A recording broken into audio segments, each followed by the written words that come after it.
আসসালামু আলাইকুম দর্শকবৃন্দ। আজকের এপিসোডে আমি আপনাদের দেখাবো বাংলাদেশ সেনাবাহিনীর সেরা 5টি প্রশিক্ষণ, যে প্রশিক্ষণগুলো খুবই কষ্টসাধ্য এবং ভয়াবহ, যা একজন স্বাভাবিক মানুষ করতে পারবে না। আর এই প্রশিক্ষণ যারা গ্রহণ করে তাদেরও এমন মনে হয় যে জীবনে এর আগে এত কষ্ট কখনো পায়নি। তো এই এপিসোডে আপনারা যারা দেখছেন তাদেরকে অসংখ্য ধন্যবাদ, এবং আমার চ্যানেলে যারা নতুন তাদেরকে অনুরোধ থাকলো অবশ্যই চ্যানেলটি সাবস্ক্রাইব করার জন্য, এবং ডিফেন্সের সকল নিত্য নতুন আপডেট পেতে আমাদের চ্যানেলের সাথেই থাকুন। তো এই এপিসোডে আমি 5টি পর্বে ভাগ করেছি, অবশ্যই 5টি পর্ব আপনাদের অনেক ভালো লাগবে। 5 নম্বরে যে প্রশিক্ষণটি রয়েছে সেটা হলো সার্ভাইভাল। একটা মানুষ কয়দিন না খেয়ে থাকতে পারে? 1 দিন, 2 দিন, 3 দিন। কিন্তু বাংলাদেশ সেনাবাহিনীর এই সার্ভাইভাল প্রশিক্ষণের জন্য 3 দিন, 5 দিন অথবা 7 দিন না খেয়ে থাকতে হয়, এবং মাঝে মাঝে খাবার পাওয়া যায়, সেগুলো নিজেদেরকে জঙ্গল থেকে সংগ্রহ করতে হয়।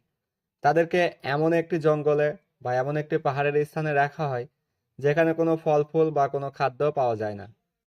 অন্যদিকে জঙ্গলের পরিবেশে রাত্রি যাপন করার জন্য, পশু পাখির হাত থেকে নিজেকে রক্ষা করার জন্য গাছের ডালে অথবা এমন কোনো নিরাপদ স্থানে বাসস্থান নির্মাণ করতে হয়, যা আসলে হুট করে একটা জায়গায় গিয়ে এরকম পরিবেশের সাথে খাপ খাইয়ে মানিয়ে চলা অসম্ভব হয়ে পড়ে। এবং তাদের যে খাদ্য ব্যবস্থা থাকে সেগুলো সবই প্রায় জংলি খাবার, যা নিজেদেরকে রান্না করে খেতে হয়।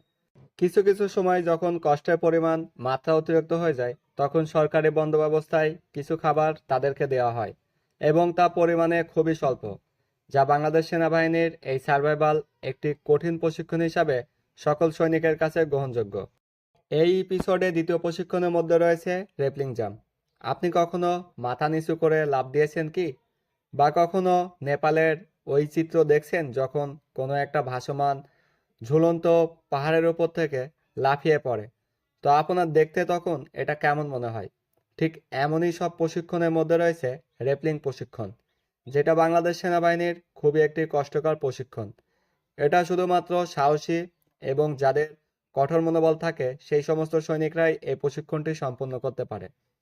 একটি রশির সাহায্যে রশিটিকে হাত দিয়ে ধরে নিজের সম্পূর্ণ ব্যালেন্স হাতের উপর রেখে কখনো দড়িয়ে লাফাতে হবে, কখনো জাম্পের সাথে, অথবা কখনো ঝুলন্ত অবস্থায় মাথা নিচের দিকে দিয়ে উল্টা দিকে পড়ে যেতে হবে, যা আসলে একটি কষ্টসাধ্য প্রশিক্ষণ। প্রত্যেকটা সৈনিকই এই প্রশিক্ষণ করার সময় খুবই ভীত হয়, এবং তাদের হার্টের কম্পন শুরু হতে থাকে। আপনারা হয়তো অনেক সময় ইউটিউব চ্যানেল, ফেসবুক পেজে এরকম প্রশিক্ষণ দেখতে পাবেন, যেখানে প্রশিক্ষণের শুরুতেই দেখানো হয় সৈনিকগুলা অনেক ভয়